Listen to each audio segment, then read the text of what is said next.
Salut à tous les amis, c'est votre très cher One Piece Belgium OPB, j'espère que vous allez bien. Désolé, semaine passée je n'ai pas su enregistrer ma review à cause de mon travail et tout ça, mais aujourd'hui, petite review du chapitre 1021 de One Piece qui s'intitule Démonio. Et quel chapitre de fou, quel moment de hype pour Nico Robin. Nico Robin, elle a brillé dans ce chapitre. On va y revenir, mais franchement, c'était quoi cette transformation démoniaque de Nico Robin?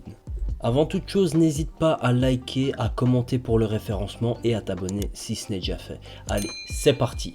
Je sais pas vous, mais moi j'avais complètement oublié que Nico Robin, pendant les 2 ans, pendant l'ellipse, en fait, elle était chez les révolutionnaires. Et on a vu dans ce chapitre que les révolutionnaires lui ont appris, surtout Koala et Hak, ils lui ont appris le karaté des hommes poissons, le Gyojin karaté. Et on l'a vu dans ce chapitre, c'était trop classe. Moi je pensais que Robin allait aussi utiliser la technique de sabot, vous savez, la fameuse griffe du dragon, mais elle ne l'a pas utilisée, peut-être dans un futur combat.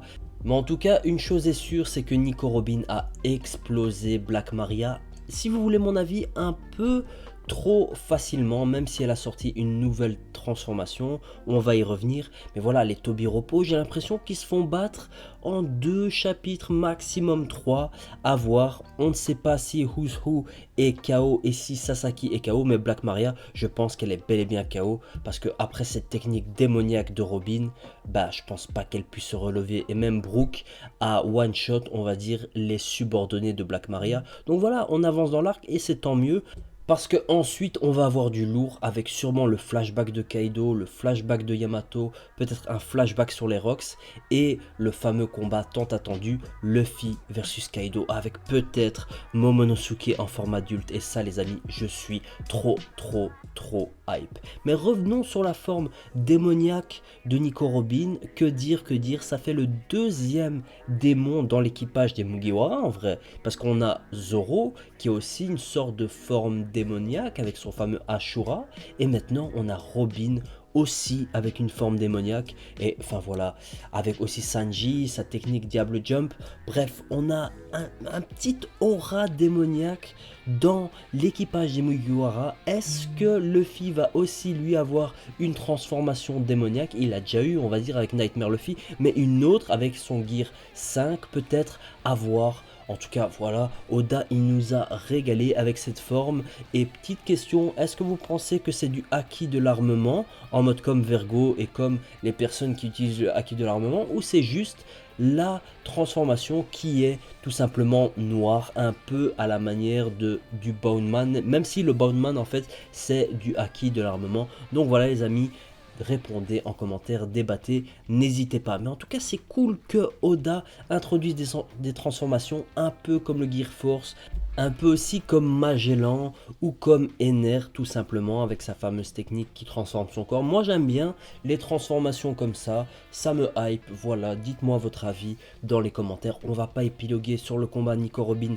Black Maria. Black Maria est certainement KO. Et voilà, on avance vers la suite. Il reste plus beaucoup de personnes, plus beaucoup de Tobiropo. Les pions commencent à tomber et on va enfin peut-être avoir l'apothéose de cet arc, l'apothéose de Wano Kuni. Et ensuite, après Wano Kuni, ça va s'enchaîner très vite. On va avoir les nouvelles du monde, des révolutionnaires, de la rêverie avec le fameux affrontement Sabo contre les amiraux, bref, l'abolition des capitaines corsaires et tout, ça va être du très lourd, la fin de Wano et ce qui suit justement après. J'ai très hâte de ça les amis. Et parlons maintenant de la demande de Momonosuke à Shinobu de devenir adulte pour pouvoir combattre Kaido et devenir un grand dragon, surtout pour en fait amener Luffy à Onigashima. Mais bref, beaucoup de gens sur YouTube, dans les forums, dans les commentaires avaient deviné que peut-être que Momonosuke allait devenir adulte ou grand dans cet arc. Il y a beaucoup de fan art, beaucoup de dessins et tout, et moi franchement les amis, je suis trop hypé. Depuis qu'on sait que Momonosuke vient du passé et que il a un bon 20 ans de retard, même s'il a fait un saut dans le temps et tout, bref, Depuis le début en fait de ça, de cette révélation, je me disais que Momonosuke allait devenir adulte peut-être à un moment. J'avais oublié que Shinobu avait ce fameux fruit du démon, le Juku Juku no Mi, qui permet de faire mûrir les objets. Mais on pensait que c'était que les objets genre inactifs. Eh bien non, ça peut être aussi les personnes. Donc imaginez Momonosuke en mode grand badass qui défonce Kaido comme son père le faisait à l'époque, comme Oden Kozuki l'a fait à l'époque. Ce serait juste trop classe. Luffy et Oden contre Kaido, ce serait vraiment super classe. Et bien sûr que Shinobu dit non maintenant, mais c'est clair que par après, elle va dire oui. Et bon, c'est juste pour faire un cliffhanger en soi. Mais elle va dire oui d'office par après. Et j'ai hâte de voir la transformation de Momonosuke en adulte. Est-ce qu'il sera comme dans les fanarts ou est-ce qu'il aura la même tête que son père ou un peu différent? On verra bien. En tout cas, voilà les amis, Momonosuke en mode adulte, ça va envoyer du lourd avec. En plus, il aura le katana, le deuxième katana de son père, Ameno Abakiri, je crois, quelque chose dans le genre. Mais il va l'utiliser contre Kaido et ce chapitre, il va briser Twitter, YouTube et tout ça. Quand Momonosuke tranchera Kaido, ça va être un truc de fou. On a Caribou qui, eh bien, ça faisait longtemps qu'on l'avait plus vu. On l'a vu le chapitre passé, j'ai pas fait de review, mais bref.